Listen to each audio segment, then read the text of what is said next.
Businessman Opinion. Mitra bisnis, wacana memisahkan Direktorat Jenderal Pajak dari Kementerian Keuangan dan menjadi lembaga baru langsung di bawah Presiden kembali mengemuka menyusul terkuaknya kasus Rafael Alun Trisambodo. Menurut Wakil Ketua MPR Fadel Muhammad, dengan begitu Presiden memiliki wewenang penuh dan menunjuk orang yang tepat untuk memimpin Dijen Pajak. Nah, apa komentar Anda mengenai usulan dipisahkannya Dijen Pajak dari Kementerian Keuangan dan menjadi lembaga sendiri langsung di bawah Presiden? Silakan 633 9160 633 9160. Sebenarnya fungsinya langsung ke Presiden apa ya? Langsung kementerian juga di bawah Presiden langsung. Kalau ketika pilihan menterinya benar dan menterinya dari Kementerian Keuangannya itu milih Dirjen Pajaknya yang benar juga, ya masih benar gitu. Sama saja, kalau mau maling tetap maling di bawah Presiden, malah malingnya tambah gede nanti jadi kementerian gitu. Saya pikir lebih baik tetap di bawah Kementerian Keuangan. Tapi sebenarnya kan begini ya, masyarakat itu juga mesti ikut melihat dan mencecarnya gitu loh. Orang kerja di Dirjen Pajak hanya pangkatnya berapa itu, 3B apa sebegitu mewahnya Rafael Alun tuh. Wah, udah gila itu. Kalau menurut saya tidak pantas di bawah Pak Presiden, karena urusan negara jauh lebih besar daripada mengurus pajak. Walaupun itu adalah pendapatan tetap di Menteri Keuangan. Dan masalahnya bukan karena Menteri Keuangan kita tidak mampu, tetapi memang karena tikus-tikus kepala hitam di Indonesia itu memang sungguh-sungguh jahat dan berkolaborasi satu dengan lainnya. Ini bukan cuma di Departemen Kementerian Keuangan, tapi saya takutnya dan saya punya feeling kuat ada di mana-mana di setiap kementerian. Jadi Indonesia ini sudah harus potong satu generasi atau paling tidak 2 level pekerjaan itu diganti total, baru ada harapan baik. Menekan korupsi bukan dengan KPK, tetapi dengan memiskinkan para koruptor beserta keluarganya. Kalau keluarganya tidak dimiskinkan, maka sudah pasti akan terus berlanjut. Keluarga yang saya maksudkan adalah ayah, ibu, saudara kandung, anak, dan dirinya sendiri harus dibuat miskin, dipermalukan. Kita banyak orang, 280 juta orang, ganti 20 juta orang, miskinkan mereka, tidak masalah. Yang penting Indonesia maju. Terima kasih. Menurut saya sih ini tidak akan bisa dari dulu zaman koruptor yang paling benar adalah hukuman mati saja. Karena di penjara pun juga mereka bisa enak-enak aja kok, remisi dan sebagainya, mendapat fasilitas itu aja. Menurut saya sebenarnya positif. Ini lucu ya. Korupsi itu sebenarnya persoalan bangsa ini. Dan tidak ada satu lini pun di Indonesia yang tidak terlibat korupsi. Nggak perlu kita pungkiri, nggak usah kita pilah-pilah. Di mana? Pendidikan, keagamaan, gereja, di mana saja, sama semuanya. Jadi sebenarnya yang harus diperbaiki itu adalah moral kita. Jangan pemuka agama itu menggunakan agama sebagai jualan. Tapi perbaikilah moral kita, terus IQ kita, Mas ya. IQ kita itu kita ini termasuk terendah di Asia Tenggara, yaitu 78. 78 itu IQ terendah di Asia Tenggara. Kalau di Asia, kita tidak masuk 10 tambah. Nah, coba aja pikir kita itu bisa kalah sama Laos. Kenapa? Nah, pertanyaan saya gini, bagaimana orang bisa berpikir cerdas untuk tidak korupsi supaya negeri ini bisa jadi beres atau gimana? Terus elitnya yang cerdas-cerdas, saya ngomong rata-rata ya, IQ itu saya ngomong rata-rata. Lalu elitnya yang pintar-pintar, jangan membodohi masyarakat. Kenapa? Kasihan masyarakatnya, tolong dong dididik, bukan dibodohi. Lah sekarang coba pikir aja, pajak itu udah bener-bener orang komputerisasi semuanya, dari produksi sampai packaging sampai semua. Itu pun masih bisa dicari-cari dan diperiksa. Menurut saya nggak perlu diadakan pemeriksaan, tapi semuanya dilakukan per online. Sekarang semuanya sudah online dan bayar PPN pun juga udah online. Kalau memang mau bohong, itu bisa ketahuan dari diteliti aja dari online-nya itu, data-datanya diberesin, dibenerin, di-riset, diaudit. Kalau memang sudah benar ya benar, jadi nggak usah memberikan kesempatan kepada pihak pajak cari-cari masalah. Kalau sekarang diperiksa-periksa orang person to person itu meeting, itu udah pastilah ada. Makasih. Saya pikir Dirjen Pajak, Bea Cukai, walaupun itu di bawah Presiden, sistem korupsinya tidak akan hilang. Kembali lagi, yaitu moral. Kalau moralnya seperti begini, ya, semuanya ingin memperkaya sendiri, percuma. Walaupun institusi itu di bawah Presiden, banyak. Semua itu ya di lembaga itu, tiap hari karyawannya itu membawa pulang uang 2-3 juta. Mereka itu semuanya berjamaah sudah. Dan hal ini tidak usah ditutup-tutupin lagi. Sudah menjadi suatu kenyataan. Dari dulu kita belum ada hukuman mati untuk para koruptor atau para ini ya, yang mencuri uang rakyat. Jadi buat saya solusinya cuma satu, Indonesia darurat itu, darurat koruptor ya. Buatkan hukuman mati langsung aja, itu udah cukup menyelesaikan masalah itu. Kayaknya kurang tepat ya, masalah semua itu mah bikin repot Presiden. Memang Presiden sendiri juga pernah bikin salah sih, waktu milih Menteri Pendidikan, akhirnya diberhentikan, dia jadi gubernur, di gubernur prestasinya juga nggak jelas. Nah ini juga sama, kalau suruh Presiden membawahi Dirjen Pajak, bukan itu solusinya. Jadi solusi ini kan kemarin masalahnya adalah kan ada anaknya pejabat pajak mukulin orang sampai babak belur, terus baru ketahuan dia ada flexing, terus istrinya bagaimana, lifestyle-nya bagaimana. Nah ini kemarin terakhir yang terupdate terbaru kan diwawancara itu Pak Rubicon aja ya. Nah di Pak Rubicon kan dengan ekspresi wajah tanpa bersalah berdosa, barangnya beli KW katanya, itu kan tidak ada penyesalan kan. Kita juga heran dong, punya pejabat yang katanya berdedikasi untuk negara, sudah dibayar sangat layak, bahkan lebih dari standar, tapi pelayanannya buruk. Ketika dia gagal membina rumah tangganya, dalam artian anaknya bisa sampai liar, ya, memukul orang, terus diwawancara dengan wajah tanpa bersalah, terus hartanya juga dibilang ada sekian triliun, dia juga nggak tahu, itu kan sesuatu yang nggak masuk akal. Oke, sekarang persoalannya kembali ke yang di sini. Sekarang yang jadi persoalan adalah masyarakat merasa tidak diperlakukan adil oleh para oknum-oknum pajak ya. Ini kita juga mesti evaluasi satu, misalnya adalah persoalan apakah tarif pajak yang diberlakukan itu sudah wajar. Ya, ambil contoh misalnya untuk pajak orang pembeli masyarakat Indonesia, beli rumah PPN 11%, BPT HTB 5%, kena lagi PPH penjualnya 2,5%, belum lagi PBB tiap tahun ya. Kalau kita lihat ke daerah Serpong itu ada berapa developer, tetapi berapa banyak jalanan yang rapi begitu. Restoran kita belanja kena pajak ya, bayar 10%.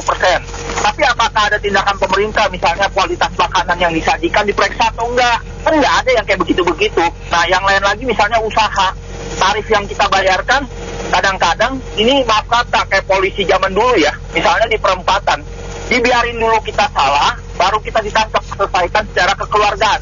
Kan konsepnya kayak begitu. Nah, jadi yang ada sekarang ditanya bukan itu solusinya, ganti orang bukan. Ini balik-balik memang mentalnya susah, rakus. Maaf kata ya, saya harus ngomong kayak begitu. Mau kaya, bukan jadi begitulah. Ini kalau satu kayak begini nih pajak, besok ada lagi dirjen yang mana, di bawah presiden lagi. Yang mana lagi kejadian lagi di bawah presiden. Presidennya apa nggak botak? Presiden pilih satu orang aja yang tadi saya kasih contoh di depan salah. Itu aja. Ini sih lucu sih saya bilang ya, karena keluar dari Pak Fadel ya. Jadi dia mau bikin kemungkinan nih, ini jadi jabatan politis gitu kan. Berarti ini kursi menteri partai mana gitu yang dapat ya kan, kayak biasalah politik dagang sapi. Ya ini jadi sangat strategis sekali untuk siapa yang memegang posisi ya, menjadi dirjen pajak gitu loh di bawah presiden, menteri kan istilahnya gitu. Dan ini bisa disalahgunakan ya, karena setiap personil di Indonesia ini bisa diketahui pajaknya gitu. Dan jadi ya pokoknya sangat inilah, ini arahnya udah nggak benar gitu. Setuju dengan telepon pertama ya kan, yang penting mental orangnya mau bagaimanapun, sebaik apapun, kalau mentalnya nggak benar itu pasti kacau ya. Itu kan kita semua tahu tuh posisi pokoknya kerja di perpajakan, dirjen pajak itu kan posisi lahan basah juga. Baik, makasih. Iya, ini ngomong-ngomong ini wacana dari siapa? Ini kelihatannya ada yang mau membelokkan isu nih. Menurut saya ini ada yang coba membelokkan isu, tetapi saya kira kita tetap konsisten. Ini pajak ini adalah momentum untuk masuk kepada yang rancangan undang-undang perampasan aset koruptor sama yang pembatasan peredaran uang kartal. Kembali lagi ke situ, saya kira kita rakyat, kita masyarakat tetap kembali ke fokus ke situ sampai DPR, ya entah partainya, entah ketua partainya, mereka harus segera mendukung yang dilakukan oleh Kemenko Pak Mahfud. Ini isu mengenai korupsi itu jangan dilarikan kemana-mana. Kita itu jangan sampai di rumah ada atap yang bocor, ember yang diperbanyak. Kita bilang, wah warna ember hijau nggak bisa nih, cari ember merah. Ini gentengnya nggak dibenerin gitu.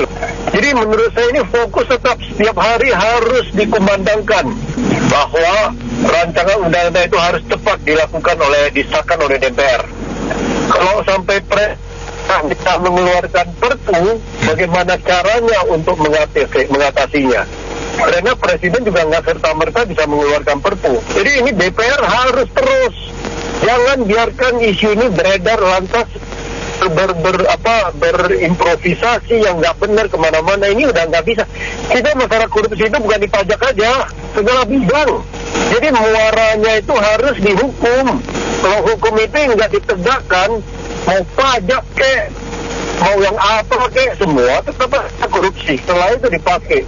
Karena mereka yang ketangkap masuk penjara, happy-happy aja, angkat 2 jari, victory, ketemu teman-teman di dalam. Keluar-keluar, harta masih banyak. Anak istri tetap aja beranjat tas helme. Ya dong? Jadi saya pikir kita semua masyarakat kembali lagi fokus. Kejar rancangan undang-undang itu, media entah dari Pak Seven, entah dari media lain, terutama media-media mainstream yang bobotnya sangat bagus, itu kejar terus. Pemerintah, eksekutif, legislatif, saya kira cara-cara lain. Saya kira gitu. Please lah, saya tidak bisa bicara banyak tentang orang yang mengusulkan itu. Sebab itu merupakan jebakan Batman, bukan mau menjatuhkan presiden. Uang menteri aja kewalahan yang pekerjaannya tidak sebanyak presiden untuk mengendalikan orang-orang pajak. Memang banyak yang kurang bijak. Nah, jadi masalahnya itu bukan menterinya tidak mampu atau apa, tetapi memang penjahat-penjahatnya terlalu banyak bersarang. Bukan cuma di Kementerian Keuangan, tapi di hampir semua kementerian sama. Jadi jangan memberi beban yang tidak perlu kepada seorang presiden yang tugasnya luar biasa banyak. Saya kurang setuju ya. Intinya sebenarnya kalau anak bermasalah, dipindahkanlah ke anak asuh orang lain kah? Enggak kan? Jadi intinya itu adalah pengawasan sebenarnya. Kalau Dirjen Pajak itu sebenarnya sudah bagus diawasi oleh Kementerian Keuangan. Mereka tidak masuk, tapi seolah-olah berjemaah ini. Para pemegang account dari wajib pajak, ini mereka bahkan saya pelaku bisnis, saya pelaku usaha. Ini beberapa teman saya malah terang-terangan diperes. Terang-terangan loh. Sekarang kejadiannya, bukan kejadian tahun-tahun sebelumnya. Sekarang, bahkan beberapa konsultan itu diperas kok bagi hasil. Itu kalau yang jujur ada, yang lurus ada. Nah, tetapi kenyataan di depan mata saya beberapa orang, dia minta 10% atau 30% bagi hasil. Itu waduh, itu sangat-sangat terbuka. dan itu di beberapa KPP. Jadi saya bukan nuduh, tapi ini tidak di blow up aja sebenarnya. Rafael ini salah satu yang kebuka itu karena ada kasus. Coba kalau udah ya diem-diem tenang aja. Jadi benar harus ada RUU pemiskinan dan pembatasan terbalik. Intinya itu aja, dan pengawasan dari Departemen Keuangan lebih masuk lagi. Seperti internal audit atau LHKPN setiap karyawan dari bea cukai ataupun pajak. Itu penting sekali. Terima kasih. Presidennya kayak Jokowi sih ya bagus, ya. Takutnya presidennya punya konflik kepentingan gitu, bahaya loh. Lebih bagus Menteri Keuangan yang pegang tetap. Terima kasih. Pak Jokowi selesain kasus yang sekarang ini dulu, yang jumlahnya cukup besar ya, 349 triliun itu besar ya. Secepatnya itu diusut. Pak Jokowi suruh Kapolri atau siapa gitu usut itu, supaya jelas siapa pelakunya.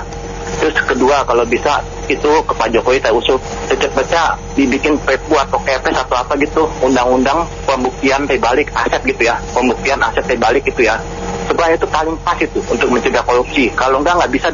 Udah gitu yang ketiga, digitalisasi secepatnya. Kalau yang udah bisa digitalisasi, semua digitalisasi kayak bea cukai, pajak itu semakin banyak yang digitalisasi, itu peluang untuk korupsi atau apa itu menurut saya sih semakin kecil ya. Ya, kalau saya pikir mau dibawa lembaga apa saja, mau dibawa presiden, mau Kemenkeu, menurut saya yang dibawa apa itu ya tidak diganti-ganti dulu. Namun seperti yang sering dikabar-kabarkan oleh Kemenkeu, transparansi, keterbukaan, audit apa, ya itu betul-betul dilakukan. Lalu kepala-kepalanya itu belum tentu harus dari generasi bawah, kecuali generasi bawah yang memang 10-20 tahun itu telaten, bersih, jujur. Keluarganya pun itu sering harus berkumpul-kumpul. Kumpul-kumpul artinya apa? Dengan Kemenkeu-nya, dengan lembaga-lembaga, kumpul-kumpul itu untuk memperlihatkan bahwa mereka itu memang hidup apa adanya, anak-anaknya, cucunya semua memang hidup apa adanya. Tidak ada sesuatu yang bisa membuat mereka malu, ada harta di sana, di mana yang diumpetin. Jadi maksud saya itu transparansi, akuntabel, lalu juga auditif, bisa diaudit. Lalu orang-orang yang memang dia punya jiwanya, moralnya adalah sebagai pejabat adalah untuk melayani customer, melayani pembayar pajak, membayar kita itu pajak pribadi setiap bulan, setiap hari itu belanja, bayar, itu dipergunakan sebaik-baiknya untuk pembangunan, bukan korupsi atau kantong kantong mengurangi pajak lalu masuk kantong sendiri, memakmurkan diri sendiri. Orang-orang demikian ditambah sistem yang bagus, ditaruh di lembaga instansi manapun akan bagus, Bu. Ditambah dengan yang 3 undang-undang tadi, undang-undang perampasan aset, undang-undang pemiskinan, undang-undang pengecekan kembali sumber aset mereka. Saya sendiri kan memang mempelajari juga ya sedikit banyak perpajakan itu kan di mana hitungannya itu dari accounting ya, dari pembukuan. Nah, kasus yang menggelembung sekarang ini, dan saya yakin masih banyak ya yang terjadi ya, penggelembungan dana penyimpangan dari perpajakan, dari pejabat-pejabat perpajakan itu pertama-tama memang seperti kayak Pak Rafael itu masih banyak lah, puluhan, ratusan Pak Rafael yang sama yang menyimpan uang itu. Dan sebenarnya kalau kita lihat itu adalah akumulasi dari suatu kesepakatan ya, kayak kasus suap lah, gratifikasi. Nah, itu sebenarnya yang besar itu bukan dari pribadi. Jadi kalau penelpon sebelumnya itu bilang bahwa itu kita udah bayar rakyat, bahwa bayar pajak nanti jadi budak, itu enggak. Itu semua uang-uang besar itu yang terjadi karena penyimpangan itu gratifikasi dari corporate. Corporate itu tawar-menawar di situ. Bahkan ada yang udah benar-benar dipaksain untuk kurang bayar lagi karena memakai jabatan. Dan zaman dulu sebelum Pak Jokowi, sebelum reformasi, itu era Orde Baru itu sadis banget memang perampokan itu, gitu. Dengan dalih ketentuan perpajakan bisa menentukan batas kewenangan petugas pejabat berwenang, itu atas nama Dirjen Pajak bisa melakukan pemerasan.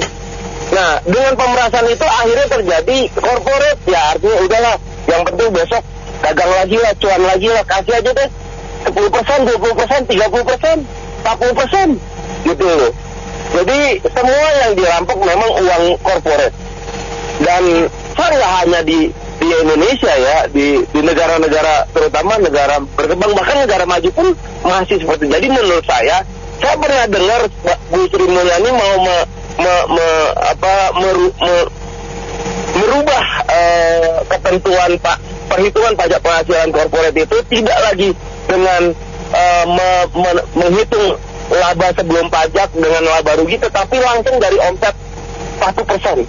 Dan sifatnya final. Kalau misalkan ada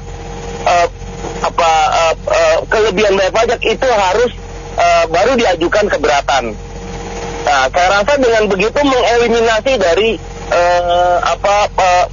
dalam tanda kutip pemerasan, dalam tanda kutip nodong-nodong dari pihak perusahaan. Itu aja, Mas.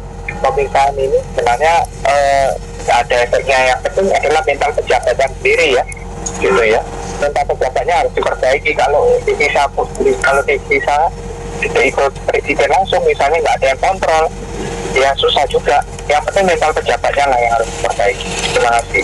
Pak MPR ini tidak masuk akal dan kurang menguasai materi menurut saya ya. Itu keuangan, Menteri Keuangan mengatur keuangan, sumbernya dari Dirjen Pajak, dari pajak. Kalau dipisah, mana lebih tinggi? Nanti ayel-ayelan. Itu kan duit pendapatan diatur Menteri Keuangan. Ya sekalian diurus Menteri Keuangan menurut saya ya. Nah nanti kalau tidak ada yang mengawasi, diawasi Menteri Keuangan aja seperti begini kok, masih kecolongan. Terus yang ditambah itu KPK-nya yang ngawasi, Dirjen Pajak itu harus untuk pengawasan, bukan Menteri Keuangannya yang disamakan Dirjen Pajak sama dengan Menteri Keuangan menurut saya ya. Karena itu gandeng kan, itu urusan pendapatan negara dan pembelanjaan ya, menurut saya begitu. Tidak begitu ya. Kalau apa-apa melulu di bawah presiden, nanti bea cukai masalah, bea cukai di bawah presiden. Nanti pekerjaan umum bermasalah, pekerjaan umum di bawah presiden. Nah, buat apa ada menterinya kan? Begitu, bukan saya begitu.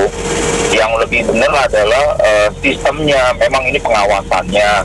Bagaimana membuat orang-orang yang di sekitar departemen pajak itu benar-benar punya dedikasi untuk mengumpulkan uang bagi pembangunan negara, itu yang paling jelas. Nah, yang kedua juga adalah pemberlakuan tarif-tarif pajak itu sebetulnya sudah adil, sudah fair apa tidak gitu loh. Misalnya kalau kita kayak beli rumah aja, kan pertama kita harus bayar PPN tuh, sekarang udah 11%. Belum lagi nanti ke notarisnya lagi harus bayar BPHTB, PPH daripada developernya juga harus ditanggung oleh konsumen. Itu totalnya sudah lebih kurang 18,5%. Artinya pada waktu masyarakat saat ini masih kekurangan rumah, harga tanah bangunannya mahal, udah dipajakin hampir 20%. Kan sesuatu yang adil apa enggak gitu. Nah itu, terus belum lagi nanti juga pungutan pajak penghasilan yang lain di PT. Itu tersebut balik lagi adalah kinerja daripada instansi pajak juga untuk menjadi pelayan pajak yang ramah, mengedukasi wajib pajak, begitu. Berkeadilan lah. Kalau nggak begitu kan kayak yang sekarang udah nggak berkeadilan, lantas juga main curang. Terima kasih. Jadi mau di bawah presiden, mau di bawah Menteri Keuangan, sejauh mental pejabatnya rusak ya begitu, sama aja. Jadi Rafael ini contoh kasus. Kalau saya pengalaman pribadi di pajak itu petugas pajak itu ngebohong-bohongin wajib pajak tuh biasa. Terdengar sendiri di kuping lagi COVID itu dibilang properti naik, seperti ngebohong-bohongin. Jadi tujuannya untuk memeras. Jadi sejauh mentalnya rusak, iya sama aja. Intinya petugas pajak mereka harus sadar, mereka tuh digaji dari pajak. Iya, apakah perlu dipisah? Saya rasa tidak perlu. Yang diperlukan adalah pengawasan. Perbanyak aja KPK atau pengawasan di Dirjen Pajaknya. Itu, terima kasih. Saya tidak melihat relevansinya ya dengan di bawah presiden atau di bawah menteri begitu ya. Karena ya tergantung orang juga kan. Kalau presidennya nggak benar gimana?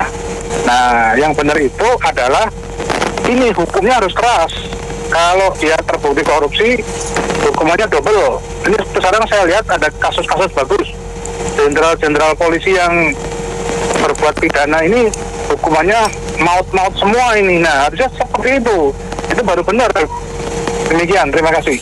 Ya, menurut saya sih nggak perlu ya, karena nggak penting-penting banget sih. Yang terpenting sekarang undang-undang yang dimintain Pak Mahfud MD soal perampasan harta kekayaan, pemiskinan, itu yang perlu benar-benar diperbaruin. Dan hukuman buat petugas pajak yang makan uang rakyat itu yang benar-benar butuh ditindaklanjutin dan dengan sangat-sangat tegas itu. Itu yang terpenting sih. Mitra bisnis, sampai di sini opini komentar Anda kami tampung dalam Businessman Opinion. Terima kasih juga yang sudah berbagi opini dan komentar. Saya Mary Agustin.